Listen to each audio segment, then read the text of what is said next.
Hello rainbows, welcome back to my another mini blog. আমি আর আমার মা মাসির বাড়ি থেকে লক্ষ্মী পুজো দিয়ে ফিরছিলাম। রাস্তায় দেখা হলো লালুর সাথে। তোমরা হয়তো ওকে চেনো না। ও প্রায় আমাদের বাড়ি থেকে 1 মাস হলো মিসিং। অনেক খুঁজেছি, পাইনি। হঠাৎ আজকে ওর সাথে রাস্তায় দেখা, আর ও আমাদেরকে দেখে যেভাবে আনন্দে লাফাচ্ছিল, সেই ভিডিওটা আমি তুলতে পারিনি। ও এতটা খুশি হয়েছিল। এরাই আমাদের প্রকৃত বন্ধু, এরাই আমাদের ভালোবাসে। মানুষ তো দুমুখো সব। তারপর বাড়ি এসে বিকেলবেলা দেখলাম সন্ন্যাসীরা গাজনের পুজো করতে এসে, কারণ সামনেই তো নীলরাত্রি। আচ্ছা, তোমরা নীলরাত্রিতে কে কে উপোস করো? আর আমার ভিডিও যদি ভালো লেগে থাকে আমাকে সাবস্ক্রাইব করো।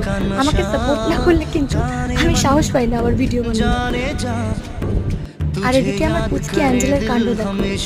সে গিয়ে একটা কাকিমার কোলে আদর খাচ্ছে।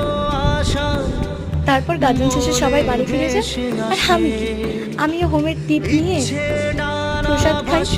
আজকের জন্য এখানে দেখা হচ্ছে পরের ভিডিওতে। Bye bye.